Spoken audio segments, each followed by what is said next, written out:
Achiever is a person who always ready to walk extra miles.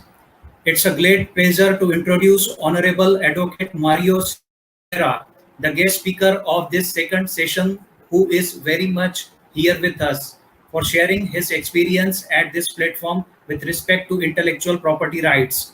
Thank you so much, sir, for joining us. On behalf of Akola Education Society's Akola Law College and IEEE Bombay Section Students Activity Committee, let me please extend a warm welcome to you, sir. Despite my firm belief that this name doesn't require any introduction, but being a tradition, I want to introduce him with our present participants. Born on 17th of September 1984 at Mumbai, Honorable Sir has made a mark in the field of law. He has completed his LLB with specialization in IPR and insurance and LLM in constitutional rights with first class. He also successfully completed post-graduation certificate course in intellectual property and Alternative Dispute Resolution from KC Law College in 2006. Sir is also visiting faculty at NMIMS for their part-time MBA program for business law and NMIMS School of Law. He is a former visiting faculty for Institute of Intellectual Property Studies, Jitendra Chauhan Law College and KC Law College. Besides this academic achievement, he has work experience with major multinational companies for managing the legal department like Glenmark Pharmaceutical Limited, Reliance Jio Infocom Limited, Cleartree Private Limited, Mahindra and Mahindra, India Law, and Malhar Law Consulting. Undoubtedly, he is a role model for his commitment, immense patience, and responsibility to scale greater heights. We are very fortunate to have such an estimated resource person today with us. So now, without wasting much time, with these few words of introduction, I invite Advocate Mario Sequeira to take over and deliver his oration. Thank you very much. Over to you, sir. Thank you for the kind introduction. Um the only challenge here, guys, here I don't have the presentation with me. I have mailed it to the team. If the team can just flash on the presentation. Oh, thank you. Yeah. So before I really am thankful of the speaker before me. The advocate had very articulately put things about IPR and explained about IPR. So let me first, once again, a very good evening to all of you, and let me first introduce you to the, or rather, just give you a brief idea about the concept of what is the, or rather, what is the need of an IPR. Can we go to the next slide, please? Yeah. So from an I, what is the need when we talk about an IPR? Why do we need an IPR? Okay, why the world needs an IPR? Every organization wants to create a monopoly. A monopoly when we talk about their product, when we talk about their services. IPR also goes on to create and encourage, or rather encourage innovation and a lot of development, research, and there is a impetus given when it comes to entrepreneurship. IPR also plays an important role into commercial, or rather it acts like of a vehicle for commercializing innovation or creativity. The key aspect which a lot of innovators or lot of jurisdictions across the world look at IPR as, it's a strong intellectual property right uh, regime helps in to enforce. For example, if a country has a very weak IPR regime, that would be detrimental into moving into the country being recognized at a world stage. A classic example, guys, is China. China is a superpower. Everyone is aware that in the last 15 to 20 years, it has done great strides in its technological development. But today, as we see, it is in a major standoff with all the other countries. And one of the key areas for the standoff or the trade dispute is the IPR regime. If you look at the Chinese, or rather I will now delve into various aspects world over when we talk about jurisdictions. If you look at the Chinese IP model, to begin with, it was a very weak IP model wherein a lot of companies, you name the global companies like Apple, uh, you have the merchandises like Louis Vuitton and so on and so forth. These came in China, okay.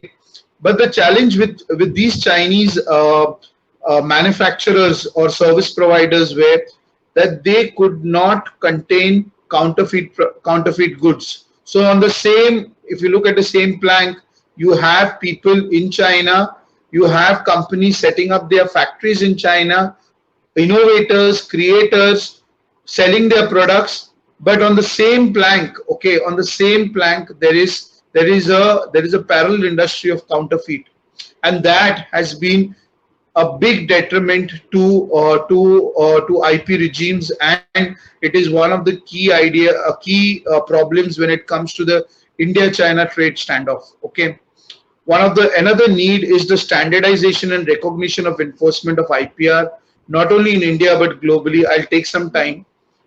All intellectual property helps generate breakthrough solutions across global challenges. Okay, now in today's environment, the pandemic that we are witnessing, you have the entire world coming together to create a drug or to create a vaccine, and that itself shows that how IPR, like there was a query in the last session as to how IPR will play an important role in pandemics.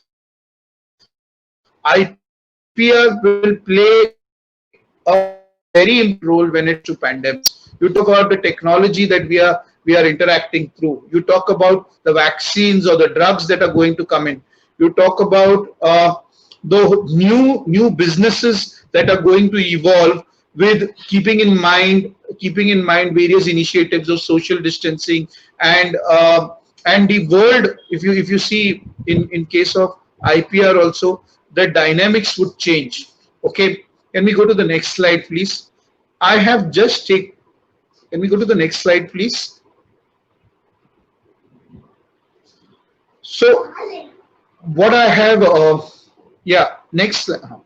So in the next slide, uh, the crux of intellectual property right. What exactly is intellectual property law? Something that comes out of our intellect, something that comes out of our brain.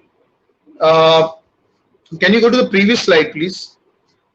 Okay, so IPR is predominantly based on a concept called sweat of the brow. Okay, what do you mean by sweat of the brow? It means that whenever we exert pressure or whenever we exert effort, okay, the first place where biologically sweat exerts is at the eyebrow. Okay, so that is why IPRs are equated with sweat of the brow. Whoever expends efforts to create an technology or a creation, intangible creation, he is the owner. Okay, obviously there are a host of rights. Okay, be it patents, be it trademark, copyright, designs, geographical indications, semiconductors, integrated circuits layout, biological diversity, protection of plant varieties.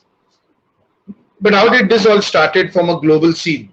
Okay, from a global scenario, uh, you have a you had the General Agreement of Trade and Tariff. Okay, the GATT.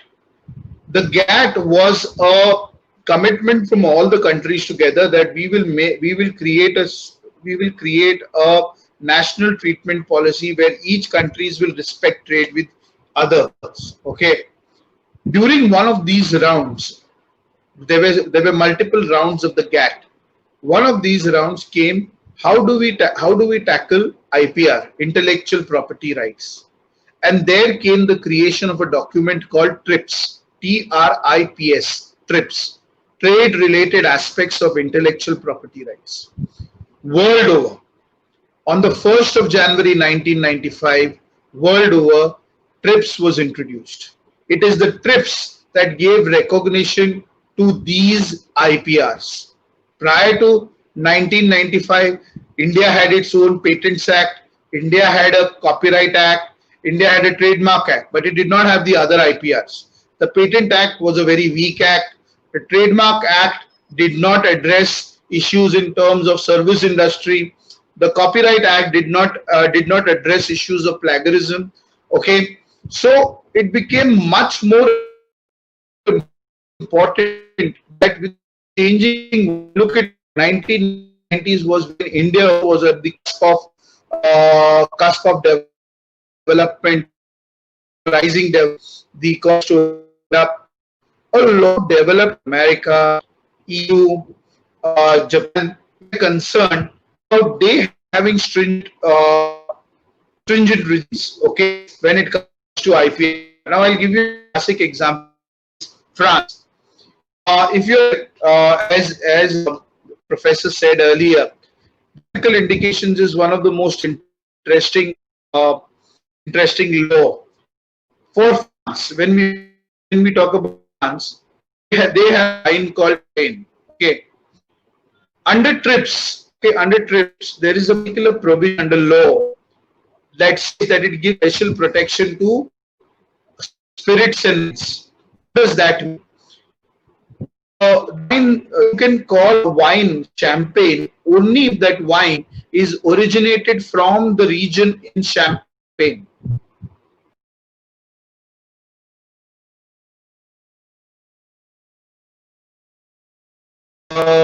Association for Scotch Distiller Association who monitor Scotch. If you can only call it Scotch, the whiskey. Like for example, India is the largest consumer of uh, Scotch of whiskey in the world. Okay, and there had been rampant infringement of the word Scotch.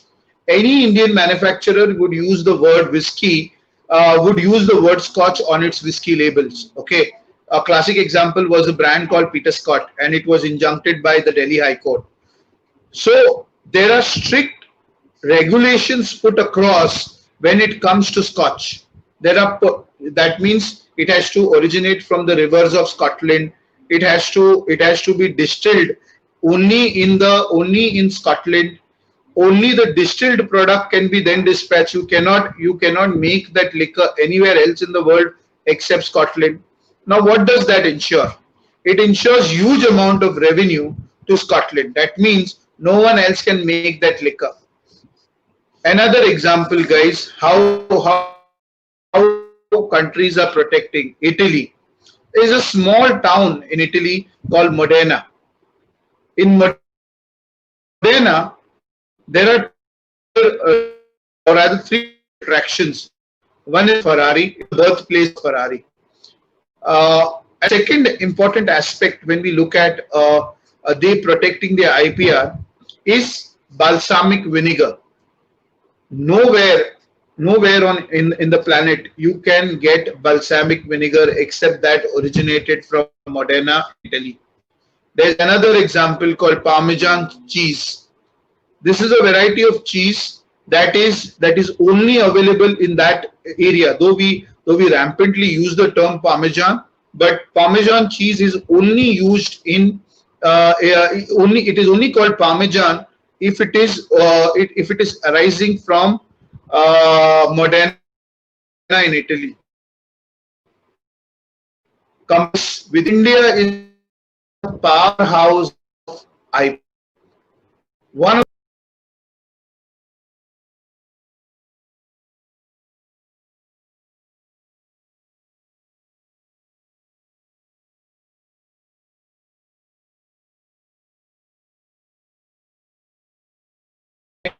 genetically modifying and called it Texmati. They were also looking patenting a version of Haldi. They were also looking at patenting version of we at an interbody level blocked in neem and haldi, but we lost when it came to basmati. That variant of Texmati is still prevalent. Now, what is that giving you an indication about? Okay, IPRs are strongly protected. Now, though we had said in this presentation, I'll talk about 10 countries, but I wanted to concentrate about the key aspect about developed countries and developing countries. The IPR fight is always about developed and developing countries. Okay, or I wouldn't say it is a fight or the debate that goes on between developed and developing countries. A classic example, guys, as recent in December. Okay, so I had read upon this article. Starbucks in America has come up with a very unique drink. Okay, it's called turmeric latte.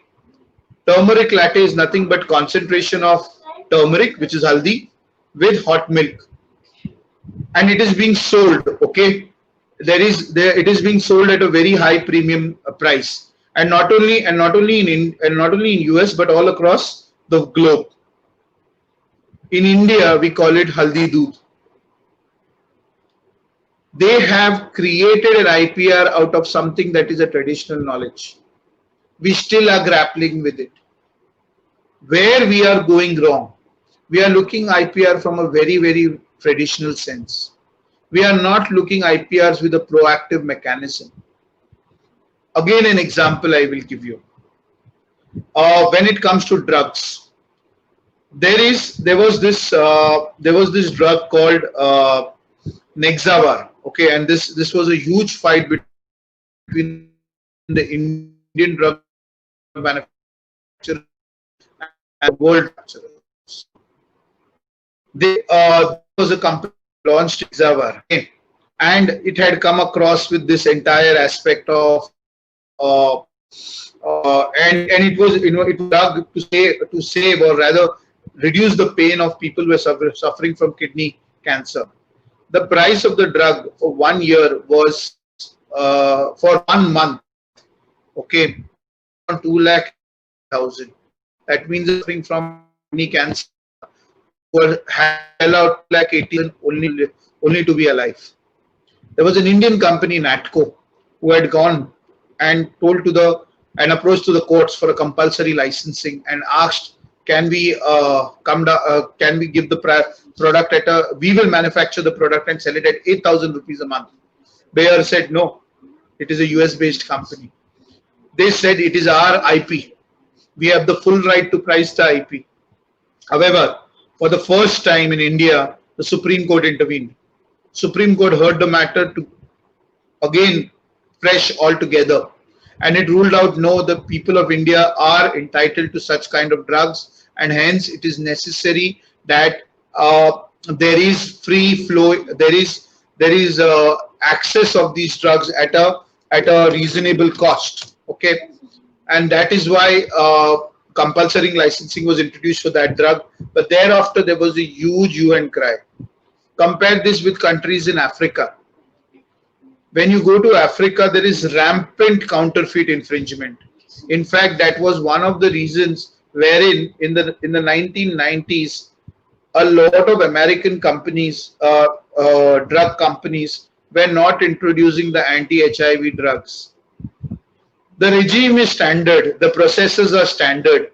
In fact, for patents, okay, you have the PCT, the Patent Cooperation Treaty. That means if I file a patent in India, I can get patent protection in US, in EU, in Japan, in China, anywhere. Okay. Similarly, we have the Madrid Protocol. That is a convention that we have adopted for protection of trademarks world over. What does that mean? If I register a trademark, patent, or a copyright or any of the IP here in India, okay, I have to go in those countries also. But when I file, I will get the date of registration as what the date I filed in India. That means between the time I filed in India and I filed, let's say, in US, anyone else cannot show that they have created that work. We have that concept of prior application. What has happened and what has this led into creation? If you see the classical standoff between, whenever you see you have US on the other one side, you have China, or you have India on the other side.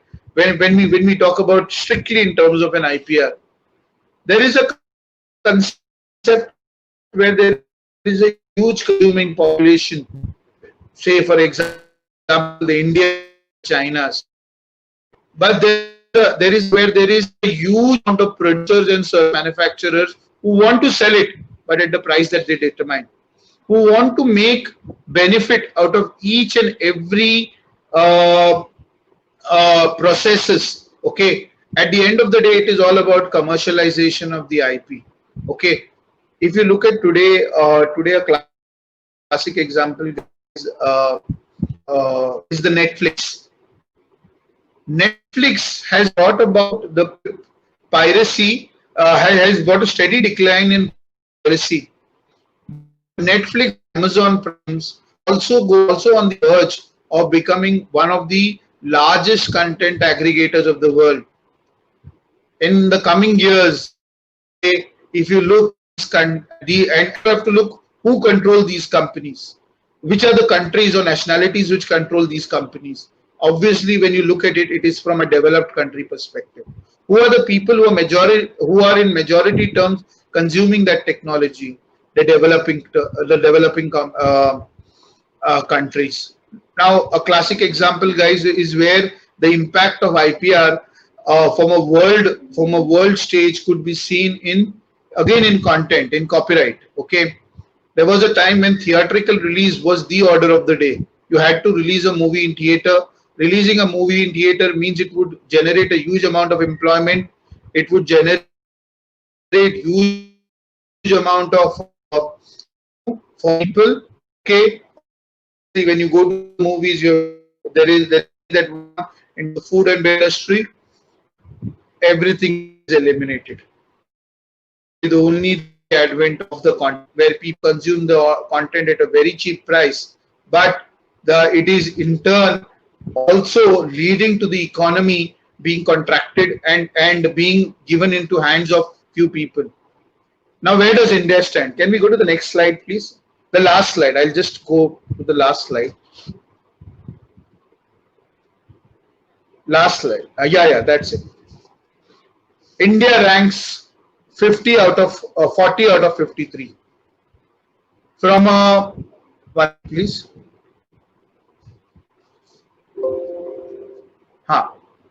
From a membership perspective, India has ratified most of the treaties. Is the most. When it comes to patents, the protection of patent has not been encouraging comes to India, because we have as recent as 2005 entered into a again, when it comes to copyrights, trademarks, designs, you see we are losing the mark. Again, when it comes to Delhi had come out in the last year about 2018. It came about with copyright infringement or copyright infringement injunction, injuncting various copyright infringement. The enforcement is there. There is a lot of judgments which are in favor of, okay, but we are being systematic, efficient. Though from app be good, but we still lose when it comes to if you look at the blue line of the category, we are somewhere at 30. China's category score is 50. Okay, what are the chances of strength? We are combat piracy. There have been a lot of trademark judgments ensuring trademark and damage. There initiative to give fresh impetus to R&D research. If you look at the initiative of training that has been given in terms of piracy, there have been a lot of awareness when it comes about the loss that it is causing to the economy. Barrier. Now, what are the key areas of weaknesses for India when it comes to IP? There are barriers to licensing and technology transfer. Still today, we are not a free economy when it comes to licensing and technology transfer. Biopharmaceutical IP, okay, there is a very limited framework when it comes. There is no patentability requirements are not in par with international standards. no patent for biopharmaceuticals. We still don't have a proper patent terms being defined. There are lengthy procedural issues, huge backlog of cases when it comes to IP. Our participation in international treaties, though has always been higher, but we have not been proactive and not leading the role when it comes to participation in international treaties. It is only when we have been put against the wall we sign in treaties. Okay. In turn, India has a long way to go. We again, from a top 10 economies, the top 10 economies of the world, their score is at 90. Okay, India is at 38. To give you an idea, China is at 50. Asia average, the score is 54. Okay, the bottom 10 economies of the world, their IP score is 28, and we are just 10 points above that. We have a weak IP regime, okay, when we compare it with various economies. But what is changing is the way how we are looking at IP, way how we are changing now through various initiatives and impetus and infrastructure ecosystems that are created. There is a recognition when it comes to IP. With this, I complete my session. Yeah, I can open for questions. I believe there were certain questions prior to the session. If you can just recite the queries, please. Question answer sessions. I will like to thank you for enlightening us. Sir, the question which is received from the audience is how to cope up the above said problem to solve the nation from it. Kindly highlight on it, sir. So sorry, can you repeat? I could not hear it clearly. Okay, Yeah. sir. Sir, there is why are Indians against parent filing? Do we have enough? Your voice is breaking. Am I clear? Now you can. Yeah, go ahead. Sir, the question is why Can are you put it in the chat box? Yes, sir.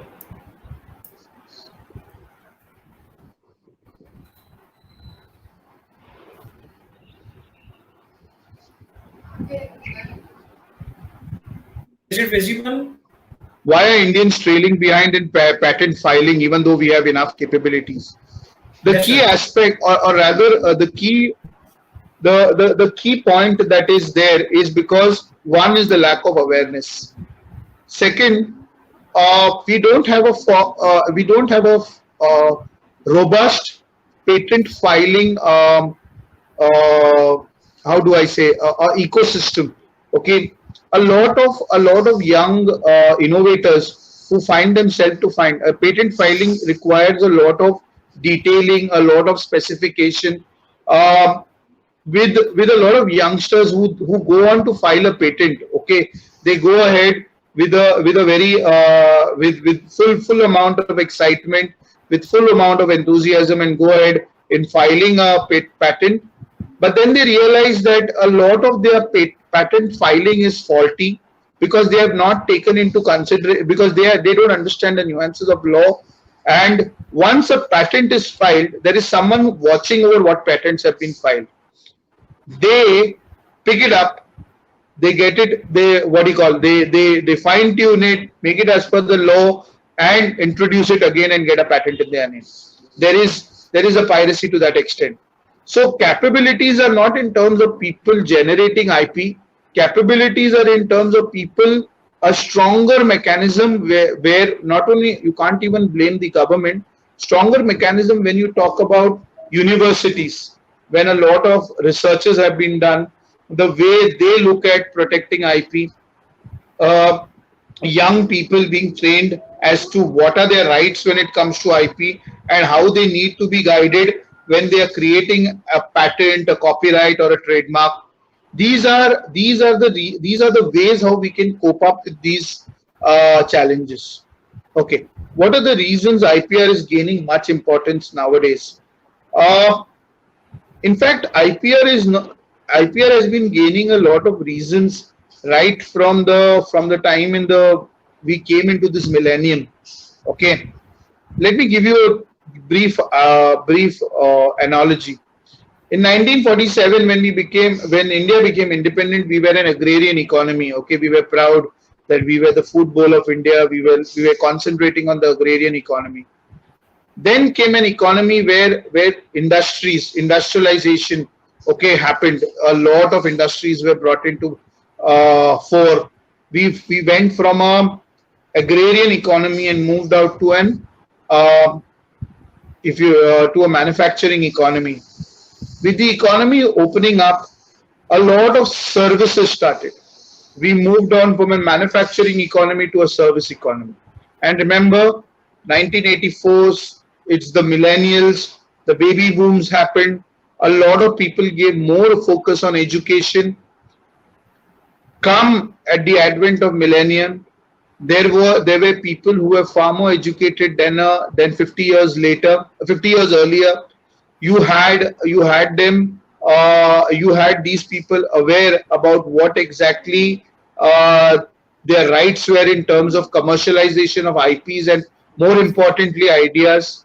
There was also a huge amount of impetus when you call about entrepreneurship.